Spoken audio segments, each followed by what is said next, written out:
Muito bem, pessoal, nós somos alunos do Colégio Praça 15. Eu sou Gabriel. Eu sou a Ana Carolina. Eu sou a Laura. Meu nome é Luiz. Estamos aqui para falar de história, mais especificamente do governo do João Goulart, mais conhecido como Jango, mais conhecido como cunhado do Getúlio Vargas. E vamos falar primeiro do começo da vida dele, que antes de ser presidente teve todo um processo e a vida dele que marcou. Ele nasceu em São Borja, na mesma cidade do Getúlio Vargas, e também influenciou, né, para ele ter uma relação próxima com ele. E foi estudar Direito na faculdade da URGS, né, de Porto Alegre. Depois começou a trabalhar como assessor de políticos daqui do Rio Grande do Sul. Depois foi começando a crescer em cargos até conseguir ter uma relação bem próxima com Getúlio Vargas e que era o braço direito de Getúlio Vargas, né? Teve o Getúlio ensinou muitas coisas pro Jango e teve muita influência, né, na visão dele. E além disso, começando pro governo dele, que na verdade ele não foi eleito presidente, ele foi eleito vice-presidente, né? 2 vezes um dos únicos presidentes que não foi eleito para ser presidente, né? Por conta da questão da tentativa de autogolpe do Jânio Quadros, ele conseguiu, junto com a campanha da legalidade, né, que teve todo o processo de interromper e de não aceitarem, né, principalmente militares e setores da UDN, por exemplo, né, e da direita, que não queriam que ele assumisse, né, em pleno contexto de Guerra Fria. E por conta dessa renúncia do Jânio Quadros, que foi aceita e que houve o processo de impeachment, o governo Jango começou. Primeiro no regime parlamentarista. Como que vocês acham que foi? Depois da campanha da legalidade, que foi liderada pelo Brizola, para manter a legalidade.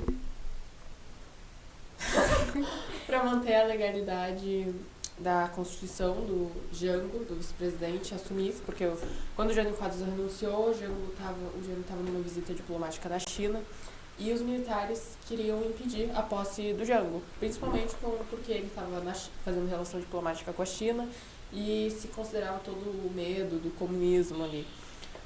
Com isso, o Brizola, ele avisa o Jango, que estava vendo a trama para impedir a posse dele, e diz para ele desembarcar em Porto Alegre. O Brizola, na época, era governador do estado. E assim, a campanha da legalidade mobilizou a população e tal. E com isso, o Jango assumiu, só que ele assumiu num regime parlamentar. O que é isso? O Jango assumiu como presidente, mas ele não tinha poder político, por causa que o poder no parlamentarismo era do primeiro-ministro. Essa emenda sobre o parlamentarismo, ela ia terminar em 1965, com o fim do governo Jango, mas houve um plebiscito popular para a população entre parlamentarismo e presidencialismo. O presidencialismo ganhou com 9 milhões de votos contra 2 bilhões. A plataforma econômica do Jango, ele tinha o plano trienal para combater a inflação que tinha aumentado bastante, principalmente na época parlamentar, e também gerar crescimento econômico. Também tinha as reformas de base, que foram medidas que não agradaram a elite proprietária, nem os militares, que eram reformas feitas, reforma agrária, reforma econômica, financeira, administrativa, e que as elites econômicas não gostaram nem um pouco. Muitos achavam que ele transformar o Brasil num país comunista, na toda a questão da Guerra Fria, o país estava bem dividido. Exatamente, né? Porque naquele contexto, ou tu estava do lado dos Estados Unidos, ou tu automaticamente era da União Soviética. Tu não poderia ter nenhum traço de manter uma independência, uma relação política externa independente, de comercializar com os dois lados, né? Que acabou que os presidentes daquele período da Guerra Fria, né, da República Populista, os que tentaram ter uma política externa independente não conseguiram terminar o mandato, né? que era tamanha a polarização e tamanha instabilidade que não tinha resquício de conseguir ter uma mínima estabilidade, né? E além disso, eu tinha me equivocado, né? Não era o Getúlio Vargas que era cunhado do Jango, e sim o Brizola, né? Que, como a Laura falou, o Brizola teve uma ótima relação com o Jango e acolheu e ajudou ele na campanha da legalidade e ainda depois, mais tarde, né? Na instabilidade política do golpe de 64. Mas antes disso, né? Os planos para tentar combater a inflação, né? O plano trienal tentou atrair investimentos externos, né? Com a questão do corte de gastos. Mas, ao mesmo tempo, a desconfiança, né, que tinha no Jango acabou não efetivando, né? Não sendo tão bom assim, tão propício, né, para os investimentos como se esperava, né, com as medidas. E as próprias bases que apoiavam ele acabam ficando meio que... Ele acaba perdendo esse apoio, porque, principalmente com a reforma agrária, né? Porque ao mesmo tempo que ele tenta organizar alguma coisa ali para poder fazer uma mudança, ele não vai todo o caminho, entende? Ele não acaba indo com força total na reforma agrária. Então, ao mesmo tempo que tu tem uma direita conservadora que está contra ele justamente por tentar por essa reforma agrária, fazer todas essas mudanças, tu ainda tem uma esquerda que era para, em tese, apoiar ele, que na verdade quer toda a reforma agrária, quer que mude tudo no final. Então, Sim. ele acaba perdendo as bases de apoio dele no decorrer do tempo. E além disso, com o plano trienal e medidas que ele teve em 62, mais ou menos nessa época, como o 13º, que foi aprovado, a lei de remessas de lucros, que foram medidas que desagradaram, né, a direita conservadora, né, e naquele período, né, de Guerra Fria, em que qualquer medida dessas em prol de trabalhadores seria enviesada para o comunismo, né? Então acabou tendo todo esse clima de instabilidade e que, além disso, né, foi em 62 que teve uma cerimônia na Faculdade de Direito da USP, que o João Goulart ele anunciou as reformas de base, né? Anunciou as medidas e propôs, naquele momento, naquele discurso, estava com muito apoio naquele evento, né? Mas acabou que esse anúncio já começou a criar a instabilidade e o barril de pólvora começou a esquentar do período de instabilidade que ia ter mais tarde, né? Daqui uns anos já. O período era tão instável. Bom, o período inteiro do João Goulart no poder já foi instável do início ao fim, né? Quando ele estava voltando do Chile, os militares não queriam que ele voltasse para o Brasil e até ameaçavam prender ele. Vocês falaram do Brizola, que era grande apoiador dele, cunhado. Ele criou até a Rádio da Legalidade, onde ele discursava por horas em defesa da posse do Jango e da Constituição brasileira, e disse que era para o Jango voltar por Porto Alegre, e depois ele conseguiu o apoio do governador de Goiás, que disse que, se necessário, ia escoltar ele até Brasília. Então, o governo dele foi caótico do início ao fim. Caótico para começar e caótico Pra terminar. No fim, em março de 64, começou protestos, tanto a favor como contra. No mesmo dia, teve 2 protestos, um do governo, que era apoiado pelos nacionalistas e pela esquerda, e outro contra, que era composto pelas elites econômicas e a direita, apoiada também a classe média estava junto e apoiado pelo capital estrangeiro. Teve um comício que o Jango fez, em que ele anunciou, no meio disso tudo, a nacionalização das refinarias de petróleo e a desapropriação de terras ao longo de rodovias federais, que fazia parte uma medida da reforma agrária. Depois desse comício, o golpe se tornou questão de tempo. Até porque a Escola Superior de Guerra, que era aqui do Brasil, que era ligada ao governo norte-americano, tinha o apoio da CIA, que era o Serviço de Inteligência dos Estados Unidos, e também com a Operação Brother Sun, que era essa operação para atirar o Jango.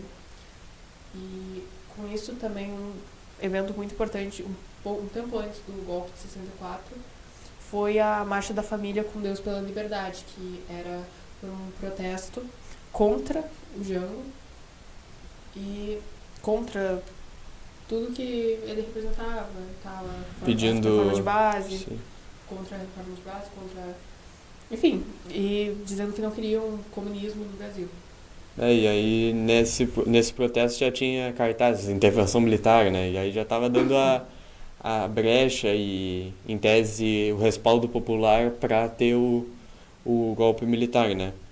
E além disso, né, por conta desse período de instabilidade, né, teve o, o Jango, né, no momento que já estava evidente que ia ter o golpe militar, ele já disse, sai de Brasília, né? O Brizola já quis trazer ele para o Rio Grande do Sul, né, para a base dele. E aí foi declarada a vacância, né, tipo, a cargo de presidente vago, porque em tese, na teoria, ele teria abandonado, né, o Jango teria abandonado a presidência e por conta de não ter nenhum vice, foi colocado Ranieri Mazzilli, né, que é o presidente da Câmara da época, que seria o próximo na escala dos cargos, né. E aí foi só questão de tempo, né, para o AI-1 e para ter a eleição direta para ser concretizado propriamente o golpe militar, né? E ser deposto completamente, né? E aí, depois disso, né, já com esse contexto de clima militar e intervenção, o Jango se exilou no Uruguai, né? Na fronteira aqui, praticamente, com o Brasil. Onde ele tinha bastante propriedades, né? Sim, propriedades da família, os pais eram fazendeiros, ele já era bem rico antes, aqui no Rio Grande do Sul e tudo. Depois de um tempo morando no Uruguai, ele foi pra Argentina, só que a saúde dele já não era das melhores e ele acabou falecendo de um infarto. Uma das características bem interessantes para falar do governo do Jango, né, que dentro da família, ele nunca foi o primeiro nome a ser cogitado a ser vice-presidente. Ele era porque os parentes da família são estancieiras, são famílias, uma família com uma vasta quantidade de dinheiro, eles têm muito dinheiro. E eles sempre financiaram e apoiaram tanto o PTB quanto o PDR, o PSD. Isso é muito importante para a gente entender por que o Jango era o grande nome da figura. Ele não estou dizendo que ele fosse incompetente, muito pelo contrário, ele era muito competente nos afazeres dele, principalmente na questão como se fosse um coadjuvante, como ministro lá mesmo de Juscelino, ele era muito importante nisso daí. Só que sempre ficou uma mágoa por trás do Brizola. Mesmo sendo cunhado, o Brizola sempre teve essa mágoa. E uma mágoa, assim, que levou até a morte de Brizola, dizendo que o presidente do Brasil nunca deveria ter sido o Jango, sim eu. E ainda até porque depois, na eleição de 89, se não me engano, o Brizola quase que foi pro segundo turno, mas não conseguiu e acabou falecendo não sendo presidente, né? Não sendo presidente. E ele diz muito isso, né? Que se fosse eu no comando do Brasil em 64, nunca tinha acontecido um golpe militar. Mas a gente não sabe o quão estava, né? Como é que estava a situação do país se ele estivesse na presidência da República. É aquela história do se. Se eu tivesse, se acontecesse isso, se acontecesse aquilo. É uma coisa muito maluca de acontecer. Mas aconteceu e, de fato, muitos políticos ligados ao PTB, e ao PSD foram exilados, né? Mas tem uma lacuna nisso daí.